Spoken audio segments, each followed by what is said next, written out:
आज आप सबके साथ समर्पण के टॉपिक के बारे में थोड़ी बातें करेंगे। तो सबसे पहले ये शुरू करते हैं, समर्पण है क्या। समर्पण, जैसा कि ये वर्ड बताता है, समर्पण, स्वयं को पूरी तरह से उस परमात्मा को अर्पण कर देना, उस एनर्जी को अर्पण कर देना। वो जो भाव आता है ना अंदर से कि मैं पूरी तरह से अपने आप को आपको सौंप रहा हूँ, वो समर्पण का भाव है। वो समर्पण एक बहुत अद्भुत विषय है और इसके बिना जो स्पिरिचुअलिटी है या आप जो भक्ति करते हैं वो पॉसिबल ही नहीं है ये भाव के बिना। जब तक ये भाव आपके अंदर डेवलप नहीं होगा ना कि मैं पूरी तरह से आपको अर्पण करता हूँ, अब आपकी मर्जी जो आप कराए मेरे से, मैं इस मार्ग में आगे बढ़ने वाला हूँ। भक्ति करते वक्त ये भाव नहीं आता ना कि मैं आपको सौंप रहा हूँ, अब तू देख ले, आगे नहीं बढ़ा जा सकता। तो ये है समर्पण का भाव। मेरा मुझ में कुछ नहीं, जो भी है सब तेरा, तेरा तुझको आपू क्या लागे है मेरा। अगर हम ब्रॉड रूप में देखें ना, ये सब बहुत छोटी और बहुत तुच्छ मांगे, इसको हटा के साइड में फेंके। क्यों चाहिए ऐसी मांगे हमें? जब इतना जीवन दे दिया, हम सांस लेने की योग्य है, फिर क्या दिक्कत है? एक्सपीरियंस करो ना इस लाइफ को। नमस्कार, आप सभी के भीतर बैठे परमात्मा को मेरा प्रणाम, मेरा वंदन। समर्पण स्पिरिचुअलिटी की चरम सीमा है, जिसमें ये भाव को आप जितना ऊपर डेवलप करते जाओगे ना, आप इसमें स्पिरिचुअलिटी में या फिर इस जर्नी में या इस भक्ति मार्ग में, ध्यान मार्ग में आगे बढ़ते जाओगे, क्योंकि आप इसमें पूरी तरह से अपने आप को उस परमात्मा को सौंप दे रहे हैं, जिन्होंने आपको बनाया है, जिनके थ्रू आप चल रहे हो, जो आपके अंदर है, आपके भीतर बैठे परमात्मा। आपने नोटिस किया कभी एक जो ईगल, एक चील, इसको देख के हम बहुत कुछ सीख सकते हैं। चील कैसे आकाश में ऊंची उड़ाई में जाके अपने आप को पूरी तरह छोड़ देती है, कुछ एफर्ट्स नहीं लगाती। अदर बर्ड्स क्या करते हैं, वो नीचे रहते हैं और पंख हिलाते रहते हैं, फड़फड़ाते रहते हैं उड़ने की। लेकिन चील जब एकदम हाइट्स में चली जाती है आकाश के, और वहां पे पंख फैला के पूरी तरह से उड़ने लग जाती है बिना एफर्ट्स के, तिर जाती है पूरी तरह से, छोड़ देती है अपने आप को कि जहाँ ले जाए बस उधर ही मुड़ना है मेरे को।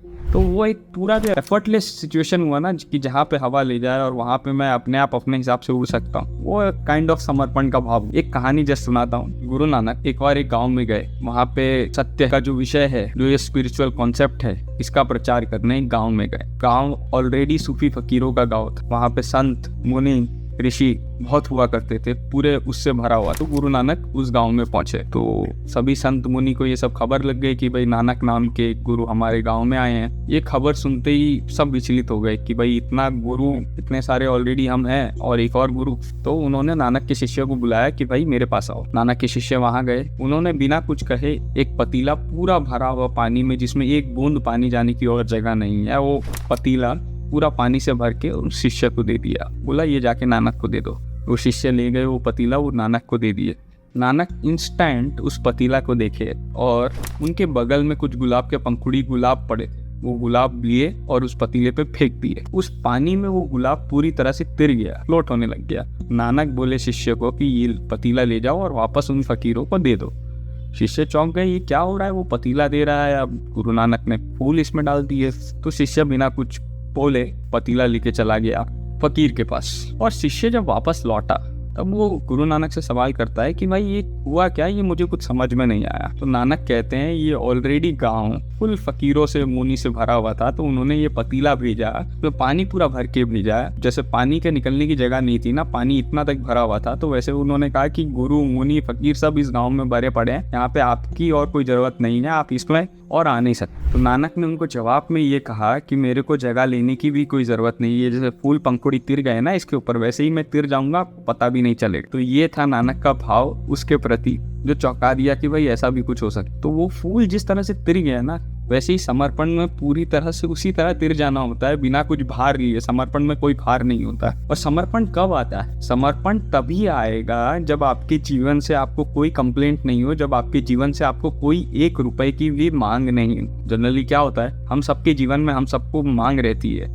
Any point of time, any situation, हर दम हमारी कुछ ना कुछ मांग रहती है जीवन से कि हमें ये चाहिए, हमारा जीवन ऐसे चलना चाहिए, हमारा जीवन में आगे हम ऐसे बढ़ना चाहिए, हमारे जीवन में हम ऐसे ग्रोथ करें। हर समय बेबूझ मांगे रहती है कि भाई हमको ऐसा चाहिए, हमको ऐसा चाहिए, हमको ऐसा करना। लेकिन समर्पण जब तक ये मांग बनी रहेगी ना आपके जीवन में कि मेरे को कुछ भी मांग, तब तक समर्पण का भाव आपके अंदर से आ नहीं पाएगा। और हमारी बेबूझ मांगे रहती है। अरे जब हम इस मार्ग में समर्पण करना ही चाहते तो ये मांगे क्यों?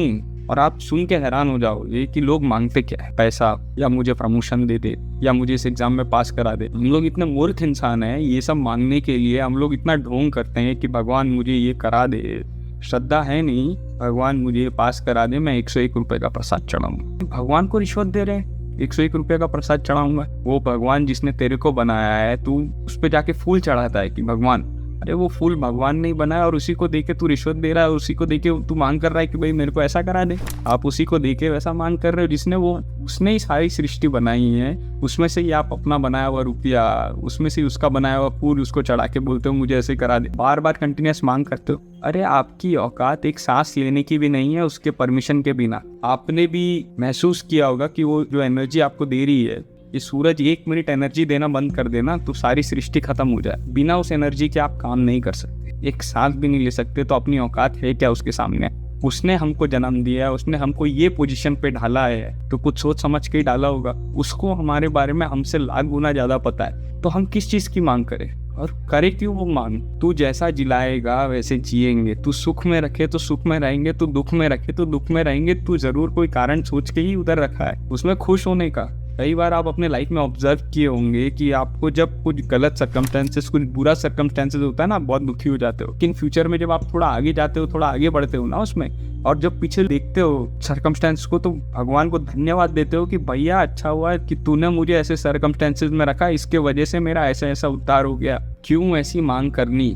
मांग तो जीवन में होनी नहीं चाहिए। अभी तो सिर्फ ऐसा होना चाहिए, सिर्फ धन्यवाद का भाव, सिर्फ उसके प्रति कृतज्ञता का भाव कि हम उस एनर्जी को नमन करते हैं जो हमें सांस दे रही है, जो हमें जिंदा रखी है और हम खुश हैं। सिर्फ वो भाव अंदर से आना चाहिए और मांग उसके प्रति आना ही नहीं चाहिए कि सिर्फ धन्यवाद ही देना है उसको कि तूने जिंदा रखा, तूने इतना सुंदर जीवन दिया, इसके प्रति मैं बहुत आभार हूँ, बहुत धन्यवाद हूँ। अब तू जैसा बोलेगा वैसा करेंगे। भाई सब कुछ तो तेरा ही है, मेरा तो कुछ भी नहीं है। मेरा मुझ में कुछ नहीं, जो भी है सब तेरा। तेरा तुझको आपू क्या लागे है, मेरा कुछ भी नहीं है। ये सारा क्रिएशन तेरा है, ये शरीर तेरा है, ये धरती जल अग्नि वायु आकाश, ये मिट्टी से बना हुआ जो हार्ड मास का शरीर है, ये सब तेरा है, ये सब तेरा ही पदार्थ है। मैं तेरे से क्यों कुछ मांगू? ये स्टेट आ जाएगा ना, और ये स्थिति आ जाएगी ना जब कुछ मांग नहीं बचेगी, तब समर्पण आएगा। क्योंकि तभी आप अपने आप को दे पाओगे ना कि कुछ मांग नहीं, भाई सब तेरा है। भगवद गीता तो उसमें कृष्ण तभी एक्चुअल ज्ञान अर्जुन को दे पाए जब वो पूरी तरह से समर्पण किया। पहले चैप्टर में जब उसने सिर्फ क्वेश्चन पूछे ना, कृष्ण चुपचाप थे कि एक बार इसको बंद होने दो। जब वो पूरी तरह से धाप गया ना क्वेश्चन पूछ के, तब लास्ट में वो समर्पण कर देता है। भाई कार्पण्य दोषोपहत स्वभाव, मेरे स्वभाव में सब चेंजेस आ जाते हैं। मेरे कृपणता के चक्कर में दोष आ गए। कार्पण्य दोषोपहत स्वभाव प्रेक्षामि त्वाम धर्म समूढ़ चेता। आपसे पूछता हूँ धर्म क्या है, अच्छे से बताए मेरे को। प्रेक्षामि त्वाम धर्म समूढ़ चेता यश श्रेयस्या निश्चितम ब्रूहितन में, जो श्रेयस्कर हो, जो निश्चित रूप से मेरे लिए श्रेयस्कर हो, अच्छा हो, वो आप बताइए ब्रूहितन में। शिष्यास्ते हम शादी माम त्वाम प्रपन्नम, आपके तरफ में शिष्यास्ते हम, शिष्य के रूप में समर्पण करता हूँ पूरी भाव से। शादी माम त्वाम प्रपन्नम, आपके पाँव में प्रणाम करता हूँ, पूरी तरह झुक जाता हूँ, पूरी तरह समर्पण कर जाता हूँ। लास्ट में वो जब गले तक बढ़ दिया ना अर्जुन, तब लास्ट में पूरी तरह समर्पण कर दिया। अब जैसा तू बोले, जैसा तू समझाए वैसा ठीक है, मेरे को एक बार सच्चाई बता दे, ट्रूथ क्या है, और मेरे को गाइड कर। जब वो पूरी तरह से खाली हो गई, जब उसकी कुछ मांग नहीं बची ना, तब वो समझने के लिए रेडी हुआ। एट दैट पॉइंट उसके बाद से कृष्ण अपना महागीता का ज्ञान देना चालू किए, जिससे उसको शक्ति आई और जिससे फिर इतने महाभारत पूरी हुई। तो ये चीज है। इसके विषय में एक छोटी सी चीज और कहना चाहूंगा। एनी टाइम अपने अंदर से कोशिश करना चाहिए कि हम जीवन से कुछ मांगे नहीं, कुछ मांग नहीं करें। छोटी छोटी मांगे रहती है हमारी। ये सब अगर हम ब्रॉड रूप में देखें ना, ये सब बहुत छोटी और बहुत तुच्छ मांगे। इसको हटा के साइड में फेंके, क्यों चाहिए ऐसी मांगे हमें? जब इतना जीवन दे दिया, हम सांस लेने की योग्य है, फिर क्या दिक्कत है? एक्सपीरियंस करो ना इस लाइफ को। एक गाना जो मेरे दिल के बहुत करीब है, आप सर्च करिएगा यूट्यूब पे, जतिन नौटियाल का प्रेम प्रभु का बरस रहा है। जबरदस्त गाना है। इस गाने को सुनेंगे ना, इसका लाइन का एक एक लिरिक्स का बहुत जोरदार मरम है। मतलब इससे समर्पण का भाव और डेवलप हो जाता है। आप एक बार समझो इस गाने को, इस लाइन को समझो। ये पूरा एक गाना जो है ना, मतलब जबरदस्त है। इसमें ऐसी लाइन है, जो फूल धरे हर डाली पर, विश्वास तो रख उस माली पर। तेरे भाग में पत्थर होगा तो वो पत्थर भी खिल जाएगा। जो फूल धरे हर डाली पर, जो हर डाली पे फूल धरता है, जो इस जीवन को क्रिएट करता है, जो ही सब चीज का करता है, विश्वास तो रख उस कर्ता पे। तेरे भाग में पत्थर होगा, अगर तेरे भाग में, तेरे सारे जगह कांटे और पत्थर होंगे ना, अगर तुझे उस पर पूरा विश्वास है ना, तो पत्थर भी खिल के फूल बन जाएंगे, क्योंकि उसके पास ही सारी पावर से जो करवा रही है। जबरदस्त गाना है। प्रभु को यही जानना है, उस इटर्नल एनर्जी को यही जानना है कि तेरी भक्ति सोना है या बस सोने का पानी है। ये गाना में लाइन से बहुत जोरदार, आप इसको सुनिएगा पूरा, तो आपका एक स्टेट डेवलप होगा समर्पण का। अपने और भी एग्जाम्पल्स को देखते हैं, जैसे अभी लाइक बहुत चर्चित है स्वामी प्रेमानंद जी जो है, समर्पण की पराकाष्ठा तो देखिए कितना पावर होता है समर्पण में। उनके सारे किडनी फेल है, डायलिसिस कराते हैं, उनके किडनी में रेगुलर डायलिसिस होता है, इतनी कठिनाई से इनके पूरा छाती में चीरा लगाया हुआ है, यहाँ से पाइप्स जा रहे हैं, तो भी उनको देख के लगता है कितने खुश है। ऐसे अनेकों संत हैं जो हार्डशिप से जाते हैं तो भी कितने खुश रहते हैं, और उस पावर से जो समर्पण का पावर रहता है ना, जैसे वो सारा दिन राधा नाम में रमे रहते हैं, सांस लेते हैं तब राधा राधा राधा राधा नाम में रमे रहते हैं। तो यार ये तो बहुत ज़बरदस्त चीज़ है, ये तो बहुत एनर्जी, इतनी ज़बरदस्त एनर्जी है उनके चेहरे का, ओज देखिए आपको मज़ा आ जाएगा।